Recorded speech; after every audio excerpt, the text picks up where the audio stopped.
दोस्तों, आज एक नए वीडियो में आपका स्वागत है। आज मैं आपको एक कहानी सुनाऊंगा। कहानी के अंत में आप अपने आप को कहानी से कैसे रिलेट करते हैं ये समझ पाएंगे।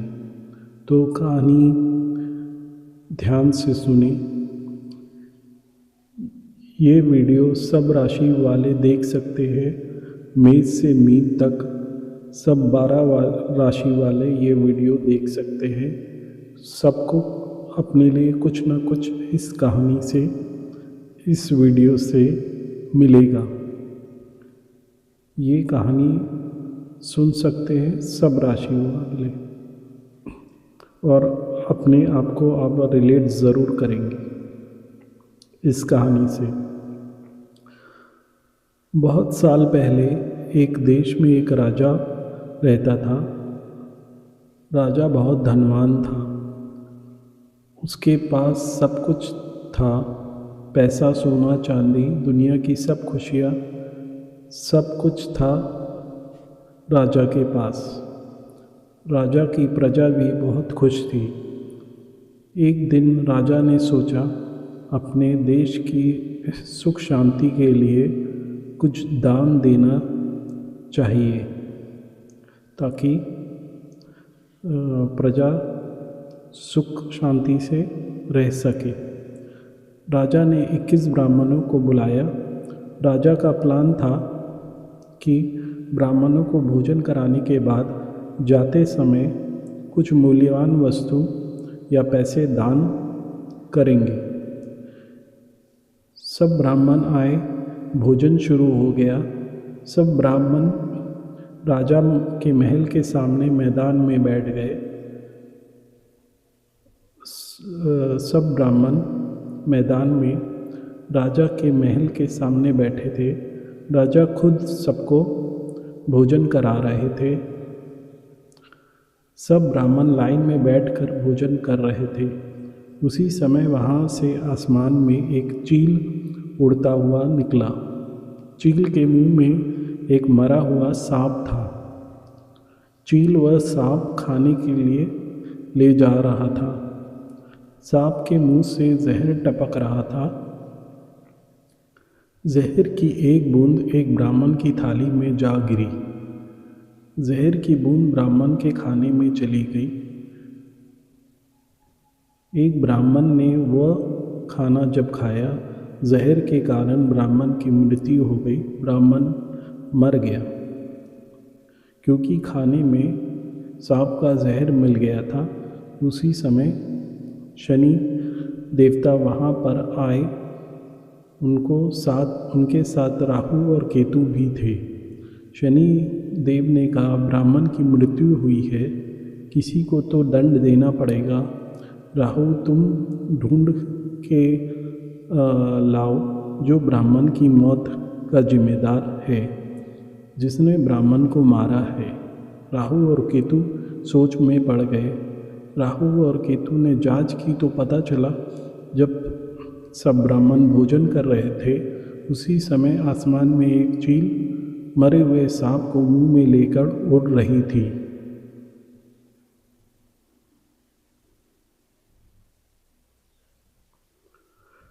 मरे हुए सांप को मुंह में लेके उड़ रही थी। सांप के मुंह से जहर की एक बूंद टपकी जो ब्राह्मण के थाली में भोजन में चली गई। ब्राह्मण ने भोजन किया, जहर के कारण ब्राह्मण की मृत्यु हो गई। राहु और केतु ने यह बात शनि महाराज को बता दी और बोले, अभी दंड किसे दे? उस सांप को हम दंड नहीं दे सकते क्योंकि सांप मरा हुआ था। उस चील को हम दंड नहीं दे सकते हैं क्योंकि सांप उसका भोजन है, वह अपना भोजन लेकर जा रही थी। हम बाकी 20 ब्राह्मणों को भी दंड नहीं दे सकते क्योंकि इसमें उनका कोई भी दोष नहीं है। हम राजा को भी दंड नहीं दे सकते हैं क्योंकि राजा का उद्देश्य अच्छा था। राजा ब्राह्मणों को कुछ दान देना चाहते थे। भोजन कराना चाहते थे। शनि महाराज बोले, तो हम दंड किसे दें? अपराध तो हुआ है, एक ब्राह्मण की मृत्यु हुई है, किसी न किसी को तो दंड देना पड़ेगा। राहु केतु बोले, हमें समझ में नहीं आ रहा है इसमें दोषी कौन है, किसके कारण ब्राह्मण की मृत्यु हुई है। शनि महाराज बोले, ये केस हम पेंडिंग रखते हैं, इसका निर्णय हम कुछ वर्षों बाद करेंगे, सही समय आने पर, कि ब्राह्मण को किसने मारा और किसको सजा दी जाए ब्राह्मण की मृत्यु की। बहुत वर्ष बीत गए। एक बार उस देश में एक अमीर व्यापारी आया। वह बोला, राजा से मिलना है, व्यापार या बिजनेस के सिलसिले में राजा से मिलना चाहता हूँ। वह राजा की महल की तरफ चला जा रहा था। सबसे रास्ता पूछते पूछते रास्ते में एक सब्जी की दुकान मिली, जहाँ एक औरत सब्जी बेच रही थी। व्यापारी ने औरत से पूछा, बहन जी, राजा का महल किस तरफ है? सब्जी वाली औरत बोली, यहाँ से सीधे चले जाओ, 2 किलोमीटर बाद राजा का महल है। सब्जी वाली बोली, वहाँ जा तो रहे हो, लेकिन कुछ खाना नहीं, अगर राजा कुछ खाने को दे तो भी नहीं खाना। व्यापारी बोला, क्यों, ऐसा क्यों बहन जी? औरत बोली, राजा के खाने से आदमी मर जाता है। कुछ दिन पहले एक ब्राह्मण की राजा के यहाँ खाने से मृत्यु हो गई थी, तो तुम खाना मत खाना, खाने के लिए मना कर देना। तभी शनि देवता वहाँ प्रकट होते हैं, साथ में राहु और केतु भी आ जाते हैं। शनि देवता बोले, कुछ वर्षों पहले जो ब्राह्मण की सांप के जहर से मृत्यु हुई थी, भोजन के दौरान राजा के महल में उसका दोषी मिल गया है। राहु बोले, कहाँ है शनि महाराज, कहाँ है दोषी? शनि महाराज बोले, ये औरत को पकड़ लो, यही ब्राह्मण की मौत की दोषी है। ये राजा के खिलाफ लोगों को गलत जानकारी दे रही है, राजा की बुराई कर रही है और झूठ बोल रही है। जो भी दूसरों की बुराई करेंगे, निंदा करेंगे, झूठ बोलेंगे, मैं उनको दूसरों के पापों का भी दंड दूंगा। और राहु केतु ने वह औरत को पकड़ के नरक में डाल दिया, जैसे शनि महाराज बोले थे। आप लोग जैसे किसी की बुराई करते हैं या झूठ बोलते हैं या किसी को फंसाने के लिए मन में साजिश करते हैं, राहु केतु और शनि महाराज एक्टिव हो जाते हैं और आगे चलकर आपको दंड भोगना पड़ता है। तो हमें ये कहानी से ये सीख मिलती है, हमें दूसरों की बुराई नहीं करनी चाहिए, दूसरों के खिलाफ साजिश नहीं करनी चाहिए, झूठ नहीं बोलना चाहिए, मन में गलत विचार नहीं लाना चाहिए।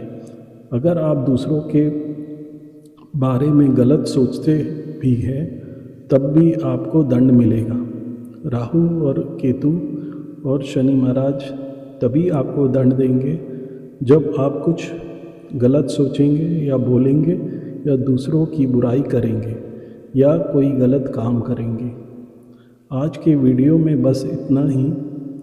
आशा है आपको कहानी अच्छी लगी होगी। कहानी अच्छी लगी होगी है तो वीडियो को लाइक करें और कमेंट करें। वीडियो देखने के लिए धन्यवाद। मन में कोई प्रश्न है तो आप कमेंट में ऐड कर सकते हैं या मुझे ईमेल कर सकते हैं। मेरा ईमेल आईडी डिस्क्रिप्शन बॉक्स में है। चैनल को सब्सक्राइब करें, बेल का आइकॉन, घंटी का बटन प्रेस करें ताकि आपको आगे आने वाले वीडियो की जानकारी मिल सके। Thank you for watching the video. Do subscribe the channel and like the video. Thank you.